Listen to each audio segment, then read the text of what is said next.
네, 저희는 고유정의 의붓 아들 사망 사건 당시 아들의 상태와 상황을 보여주는 사진 8장을 입수했습니다. 진실 규명과 그리고 아이의 인권 사이에서 저희 팀이 이른 아침부터 보도를 해야 할지 고민을 했는데요. 물론 진실도 중요하지만 숨진 아이의 인권 또한 중요하기 때문에 사진은 아주 최소한만 노출한 채 진실에 조금 더 다가가 보고자 합니다. 다만 여기 계신 전문가들께는 의견을 듣기 위해서 방송 전에 미리 그 사진 전부를 보여드렸습니다. 양해 부탁드립니다. 법의학자의 다양한 분석 그리고 경찰도 방금 전에 입장을 발표했거든요. 한번 살펴보겠습니다. 첫 번째로 분석해볼 내용은 보니까 의붓 아들이 사망 직전에 피를 조금 흘렸더라고요. 지금 이불 속에도 보면 한 얼굴 정도의 크기만큼 피를 흘렸는데 이 혈흔이 어떻게 나온 것이냐, 이게 관건일 것 같아요. 맞습니다. 이 사건 상황실 취재팀이 입수한 사진 그리고 현 남편의 증언을 토대로 그날로 다시 되돌아가 보겠습니다. 지난 3월 2일 오전 10시 10분이었습니다. 현 남편은 이렇게 주장합니다. 잠에서 깼는데 소스라치게 놀랐다. 피 묻은 묘에 아들이 얼굴을 묻고 있었다고 주장을 하는데요. 말씀하신 것처럼 이러한 정황은 저희가 입수한 그리고 남편이 주장한 사진에서도 나타납니다. 특히 얼굴이 있었을 것으로 추정되는 현재 보시는 사진의 이 부분에 침대 중앙 부위죠. 혈흔이 다량 발견됐고 그리고 아들의 얼굴에도 실제로 다량의 혈흔이 검출이 됐는데요. 이 혈흔이 왜 생겼는지 사망 원인과 어떤 관련이 있는지 오늘 집중 분석해봐야 될 부분입니다. 네. 조금 조심스럽습니다만 제가 사진을 봤을 때 어쨌든 아이의 얼굴에도 혈흔이 뜨문뜨문 묻어 있더라고요. 일단 경찰도 조금 전에 자신들도 타살 가능성을 열어두고 있다. 또 이렇게 밝혔거든요. 네, 경찰도 이 사건 자체를 보면서 타살 가능성과 또 과실에 의한 어떤 이 사망, 이 두 가지를 이제 아마 그 전제로 깔고 수사를 했던 걸로 보이는데요. 뭐 제가 우리 사건 상황실에서도 전에도 몇 번 말씀을 드렸지만 저는 이 사건 애초부터 비구 폐색에 의한 사망으로 봤거든요. 네, 조금 말이 어려운데요. 네, 비구 폐색. 이렇게 이야기하는데요. 일반적으로 입과 코가 봉인된 상태에서 호흡을 못해서 사망하는 경우를 이야기합니다. 네. 대체로 비구 폐색으로 사망하는 경우는 아이들인 경우가 굉장히 많고요. 그 비구 폐색은 누군가의 힘에 의해서 이거 안면 부위가 눌려가지고 푹신한 이불이라든지 이런 데 눌리거나 또 아니면 푹신한 베개 같은 데 눌려서 숨을 쉬지 못해서 사망하는 이제 그런 그 상황으로 이제 보여지거든요. 그래서 저는 이제 비구 폐색으로 좀 봤던 것 같은데 결국 국가수에서 얘기한 것도 압착에 의한 질식사라고 추정을 했어요. 그러면 비구 폐색하고도 이제 일견 연결이 되고요. 다만 이제 그 출혈 문제는 좀 따져볼 필요가 저는 있다고 보거든요. 사망 당시에 그 출혈한 것인지 아니면 비구 폐색에 의해서 사망한 경우에 사후에 그 일정 부분의 혈액이 도출돼가지고 사후 출혈 현상이 상당히 많습니다. 그래서 그 부분은 좀 따져볼 필요가 있을 것 같아요. 네, 경찰도 조금 전에 기도 내의 혈액이 응고돼서 호흡기 내에서 출혈이 발생한 것으로 추정하고 있다. 이렇게 밝혔습니다. 김남국 변호사님도 사진을 어떻게 보셨는지 모르겠어요. 지금 사진에 보면 보통 어른들이 오래 자고 이제 일어났을 때 뭐 베개 자국이 나듯이 아이도 사실 피부가 탄력이 있기 때문에 그렇지는 않을 텐데 그런 자국이 아주 선명하게 나 있더라고요. 네, 사진을 좀 자세히 들여다보면 얼굴에 피 묻은 흔적이 좀 남아 있었고요. 또 얼굴에 대각선으로 위에서 아래 방향으로 대각선 모양의 선명한 자국이 남아 있었습니다. 네, 바로 저 이불의 줄무늬 문양 같죠? 네, 맞습니다. 그 얼굴, 의붓 아들 얼굴에 나와 있는 이 대각선의 줄무늬 자국을 맞춰보니까 이불 줄무늬 모양과 그대로 일치했다라는 것이고요. 방금 저희가 스튜디오에 오기 전에 이 경찰에서 발표한 내용도 이 해당 부분을 확인했다라고 이야기를 해줬습니다. 이 지금 아이 얼굴에 나와 있는 이 대각선 이불 무늬의 이 줄무늬 자국은 아버지가 처음에 아이를 발견했다라고 하는 그 진술과 일치한다라고 볼 수가 있는데요. 최초 아이를 발견했을 때 아이가 요의 얼굴을 파묻은 상태로 그 상태로 발견되었다라고 아버지가 이야기를 했기 때문에 사망 시점 당시에 얼굴을 이불에 묻힌 상태에서 질식을 당했을 가능성이 높다라고 저희가 추정을 좀 할 수 있을 것 같습니다. 사실 어른들은 조금 전 말씀드렸지만 피부에 탄력이 없기 때문에 이렇게 눌린 자국이 잘 회복이 되지 않습니다만 아이들은 보통 바로 회복되기 마련이거든요. 예. 그런데 그러한 자국이 제가 보기에는 어쨌든 한 몇 밀리미터 정도 나 있었어요, 교수님. 예. 교수님께서는 좀 다년간의 수사 경험이 있으시니까 어떻게 보셨어요? 이거는 적어도 일정 시간 이상 동안 장기간 비교적 긴 시간 동안 눌려 있었다는 것을 이제 입증하는 거죠. 네. 결국은 긴 시간 동안 얼굴이 눌려 있었다는 얘기는 타살의 가능성이 보다 높다고 우리는 얘기할 수밖에 없는데 네. 적어도 아이의 얼굴에 그 선명하게 저런 줄무늬가 나타났다면 네. 10분 이상일 겁니다. 10분 이상일 것이다. 네, 또 경찰은 몸 전체가 얼굴뿐만이 아니라 몸 전체가 눌렸을 것이다. 이러한 가능성도 조금 전에 제기했습니다. 저희가 최소한의 사진만 보여드리겠다 이렇게 양해를 구했는데요. 이제 그 사진을 보여드리겠습니다. 사실 아이의 앞모습은 저희가 아무래도 아이의 인권상 보여드릴 수 없고요. 아이의 뒷모습입니다. 그중에서도 일부분 아마 지금 블러도 살짝 했기 때문에 형체를 거의 알아보기 힘드실 텐데 목이거든요. 변호사님 지금 보니까 멍과 약간의 상처가 보입니다. 예, 핵심은 사망 직후에 촬영된 그 아이의 뒷모습 사진인데요. 뒷목과 목 아랫부분 그리고 어깨선을 따라서 멍처럼 보이는 검붉은 흔적이 남아 있었습니다. 그리고 그 밑으로는 날카롭게 긁힌 자국까지 있었는데요. 네. 일반적으로 피부가 벗겨지고 멍이 생기기 쉬운 부위가 아니죠. 그렇죠. 목에 사실 저런 자국이 생기기가 쉽지 않습니다. 또 아이 등에도 이러한 자국이 생기기가 쉽지 않은데요. 고유정의 현 남편 자신의 생각을 그동안 이렇게 밝혀왔습니다. 들어보고 오겠습니다. 그리고 5월 2일 날 이제 1차 부검 당시에 제가 경찰로부터 어떤 사진을 봤거든요. 그 아이가 그 부검 당시 등 상단에 어떤 가로처럼 이렇게 어떤 자국이 있었어요. 이제 뭔가 이제 외부에 의해서 가로 자국이 발생된 거죠. 한 줄로.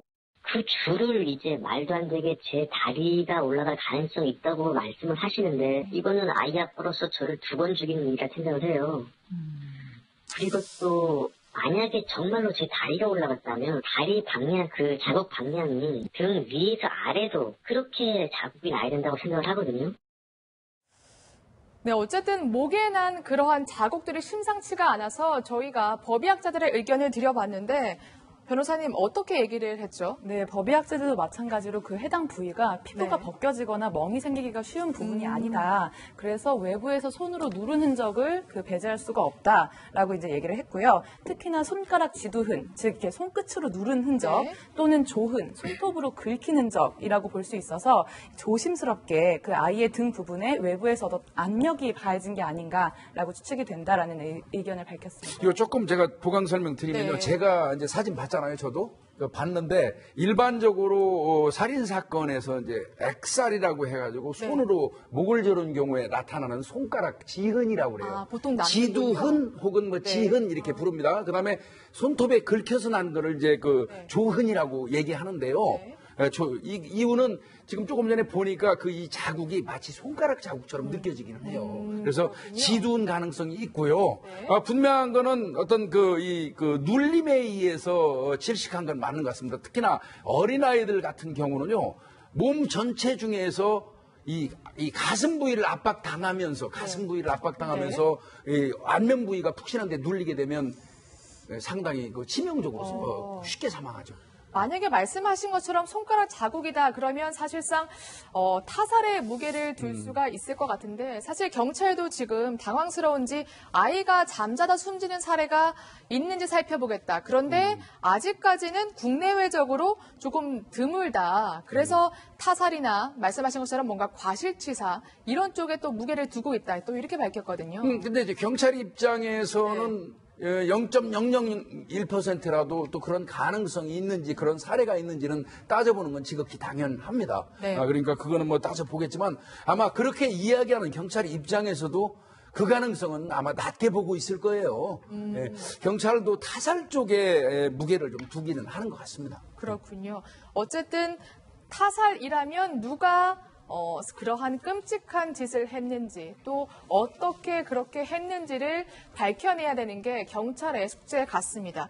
그런데 지금 저희가 고유정의 현 남편을 통해서 사진 8장을 입수를 했는데 지금 6장의 사진이 삭제됐다. 또 이러한 의혹이 불거졌더라고요. 네, 맞습니다. 현 남편의 주장인데 이 사건 당시에 찍은 사진들이 대체 어디로 갔는지 그리고 또 왜 현 남편에게 당시에 제공이 되지 않았는지 역시도 풀어야 할 미스터리 중 하나인데요. 일단 현 남편의 주장은 그렇습니다. 이 당시에 타살이 의심되는 그러한 중요한 사진들 중에서 6장이 소방서 측에서 삭제가 됐다. 이렇게 주장을 하고 있는데요. 네. 현 남편의 주장이 나오자 오늘 경찰에서도 긴급하게 백불 형태로 해서 기자들에게 설명을 했습니다. 꽤나 자세하게 설명을 했는데 이렇게 이야기했습니다. 그러니까 사실상 사진이 지워진 건 맞나 봐요. 네. 소방차 측에서 사진이 지워졌는데 이미 그 외에도 이 동영상이나 사진 등 80장에서 100장 정도의 사진을 우리 경찰에서 확보를 하고 있었기 때문에 그렇군요. 소방서 측에 간 것도 그 사진을 비교함이 위함이었고 그 사진 삭제 여부보다는 우리가 이미 갖고 있는 사진이 더 많았다.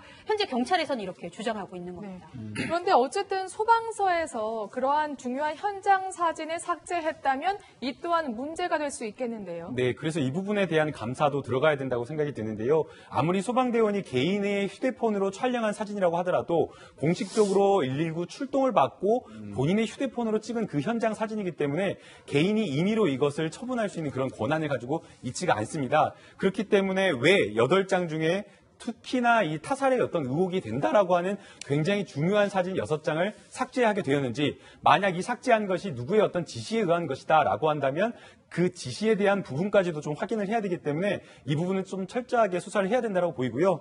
다만 지금 경찰에서 발표한 내용을 보게 되면 해당 출동했을 당시에 현장 사진을 100여 장을 이미 찍어놓고 있었던 그런 상황이기 때문에 경찰이 뭔가 이렇게 소방서에 출동을 해서 찾아 물어서 따져 물어서 이것을 은폐하기 위해 삭제한 것은 아니다라고 봐야 될 것 같습니다.